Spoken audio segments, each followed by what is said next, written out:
नमस्कार, मैं हूं रत्ना और आप देख रहे हैं सी न्यूज़ भारत। वक्त हो गया राजस्थान बुलेटिन का। बात करेंगे बकानी की, जहां मेड़तवाल वैश्य समाज के तत्वाधान में नवरात्रि महोत्सव पर महिलाओं ने 151 मीटर लंबी चूनर यात्रा निकाली है। आगे बात होगी चूरू की, जहां राजलदेसर पुलिस ने शराब पीकर गाड़ी चला रहे व्यक्ति को गिरफ्तार किया है। ऐसी तमाम खबरों पर विस्तार से चर्चा करेंगे राजस्थान बुलेटिन में। जिला मुख्यालय झालावाड़ से दक्षिण में उज्जैन मार्ग पर 28 किलोमीटर दूर रायपुर से आगे नया गांव सुवांस, काली तलाई और चमली नदी से 6 किलोमीटर दूर बराई नामक गांव में काली सिंध नदी के तट पर ही भगवान विष्णु की पत्नी वराही देवी का प्राचीन मंदिर स्थित है। यह मंदिर हजारों भक्तों का श्रद्धा का केंद्र और आगर जिले के प्रमुख और प्राचीन मंदिरों में गिना जाता है। झालावाड़, पिड़ावा, झालरापाटन, रायपुर, बकानी, सोनीपत के आसपास के गाँव में भक्त भी इसे अपना श्रद्धा और आस्था धाम मानते हैं। मंदिर ऊंचे टीले पर उत्तराभिमुखी रूप में स्थित है। नीचे से लगभग 20 सीढ़ियां चढ़कर मंदिर में प्रवेश किया जाता है। मंदिर के बरामदे में एक लंबी पट्टी बनी है, जिस पर लाल रंग से रंगी हुई प्राचीन मूर्तियां हैं। बरामदे के आगे एक अंतराल है, जहां भक्त खड़े होकर गर्भगृह में विराजमान देवी वराही माता के दर्शन करते हैं। मंदिर में प्रातः और सायंकाल आरती होती है। वहीं नवरात्रि के दौरान यहां दुर्गा पाठ, भजन पूजन होता है। अष्टमी और नवमी को विशेष अनुष्ठान पंडित राधेश्याम वशिष्ठ, बद्री प्रसाद वशिष्ठ के संयुक्त तत्वाधान में संपन्न होते हैं। मंदिर के पीछे 2 साधुओं की समाधियां स्थित है। मंदिर के सामने के चबूतरे के पास 18वीं सदी के कुछ सती स्तंभ है, जिन पर सूर्य, चंद्र, शिवलिंग पूजा, अश्वारोही और स्त्रियों के अंकन साफ देखे जा सकते हैं। स्थानीय ग्रामीण इनकी पूजा भी करते हैं और यह मंदिर न केवल धार्मिक आस्था का केंद्र है, बल्कि अपनी ऐतिहासिक और सांस्कृतिक महत्वता के कारण भी विशेष है। बकानी से सी न्यूज़ संवाददाता रमेश की रिपोर्ट। मेड़तवाल वैश्य समाज के अध्यक्ष कैलाश चंद जुलानिया के नेतृत्व में बैंड बाजों के साथ भव्य माता की चुनरी यात्रा निकाली गई। इस यात्रा में समस्त मेड़तवाल वैश्य समाज के बंधु महिलाओं ने बढ़ चढ़कर भाग लिया। यात्रा का मार्ग मुख्य बाजार, हायर सेकेंडरी विद्यालय के सामने और विभिन्न प्रतिष्ठानों तक था, जहां नगरवासियों ने पुष्प वर्षा कर भव्य स्वागत किया। मराठवाल समाज के बंधु राधेश्याम गुप्ता, देवेश गांधी ने बताया कि यात्रा का समापन श्री फलोदी मांगलिक भवन परिसर में हुआ।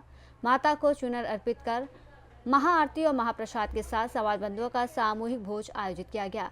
यह आयोजन नवरात्र की भक्ति और एकता का अद्भुत उदाहरण रहा। तो मनाया जा रहा है आज ये नवरात्रा उत्सव पर मेड़तवाल वैश्य समाज बकानी की ओर से मेड़तवाल नवयुवक संघ और महिला मंडल बकानी के तत्वाधान में चुनर यात्रा, 56 भोग का उत्सव और इसी के साथ पूरे समाज की सहभोज प्रसादी एक सामूहिक रूप से होगी, जिसको आनंद पूर्वक पूरे समाज के द्वारा मनाया जा रहा है। ये प्रतिवर्ष मनाया जाता है। बिल्कुल, ये मेड़तवाल वैश्य समाज में नवरात्रा के पर्व पर प्रतिवर्ष की भांति इस वर्ष भी बड़े हर्षोल्लास के साथ मनाया जाता है। 9 दिन उत्सव की तरह मनाए जाते हैं और जो पंचमी का दिन होता है उस दिन चुनरी यात्रा निकाल करके सहभोज किया जाता है समाज के द्वारा।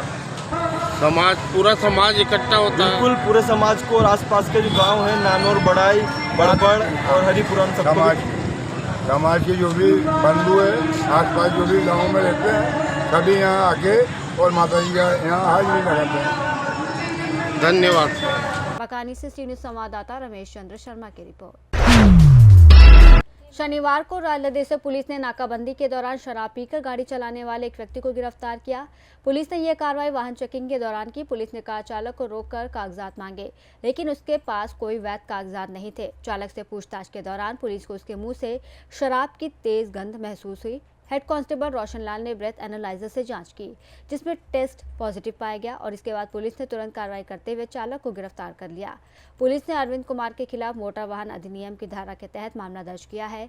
साथ ही उसकी स्विफ्ट कार जब्त कर थाने में खड़ी करवा दी है। इस मामले में आगे की कानूनी कार्रवाई जारी है।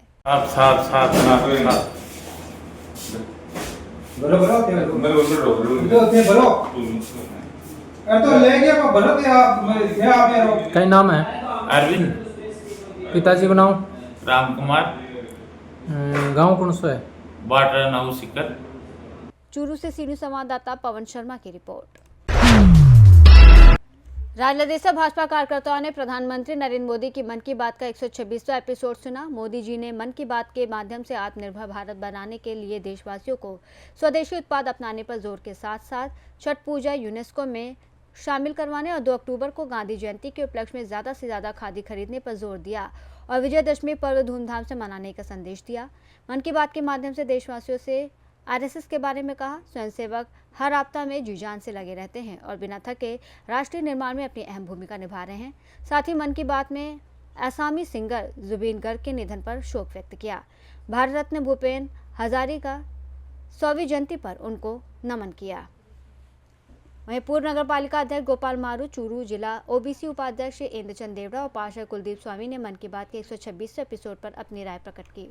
देश को मन की बात 126वां संस्करण सुनाया, जिसमें उन्होंने नवरात्रि और दीपावली की देशवासियों को शुभकामनाएं दी। वह सभी से अपील की कि जब तक हम स्वदेशी खरीदेंगे तभी हमारा देश आत्मनिर्भर बन पाएगा और ज़्यादा से ज़्यादा त्योहारों पर हमें स्वदेशी उत्पाद खरीदने चाहिए। और राष्ट्रीय स्वयंसेवक संघ का स्वर्ण जयंती आ रही है, अभी 100 साल पूरे हुए हैं, तो उन्होंने निरंतर स्वयंसेवकों बिना रुके स्वयंसेवक चल रहे हैं। कोई भी आपदा हो, कोई पहुंचे या ना पहुंचे, लेकिन संघ के स्वयंसेवक हमेशा सदैव पहले पहुंचते हैं और हमेशा मदद करते हैं। धन्यवाद। का 126वां एपिसोड सुना। मूल उद्देश्य ये था उसका कि मोदी जी ने कहा देश आत्मनिर्भर तभी बन सकता है जब हम स्वदेशी को अपनाएंगे। हमारे जो लोकल कारीगर है, कलाकार है, उनके प्रोडक्ट हम आने वाले त्योहार जैसे नवरात्रि का दशहरा आ रहा है, नवरात्रि नवमी आ रही है, दीपावली आ रही है, उस पर हम स्वदेशी उत्पाद ही ज्यादा से ज्यादा खरीदे। दूसरा उन्होंने कहा कि संघ के 100 साल हो गए, 1925 में संघ की स्थापना हुई, तब से आरएसएस निरंतर देश सेवा में।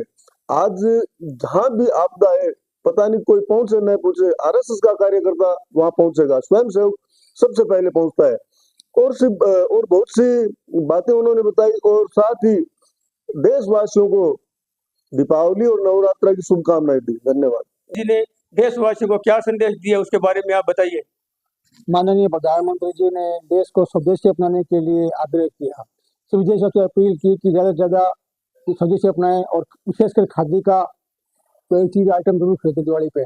और दिवाली की शुभकामनाएं दी और छठ पूजा के बारे में बताया। छठ पूजा है वो वैश्विक होती जा रही है और आरएसएस के बारे में बताया कि आरएसएस का 100 साल का कार्यकाल पूरा हो गया है और दिन से बिना थके आरएसएस जनता की सेवा कर रही है और हर एक आपदा में आरएसएस सबसे पहले वो पहुंच रही है और सभी कार्यकर्ताओं से नियोजन किया कि ज़्यादा से ज़्यादा स्वदेशी अपनाएं।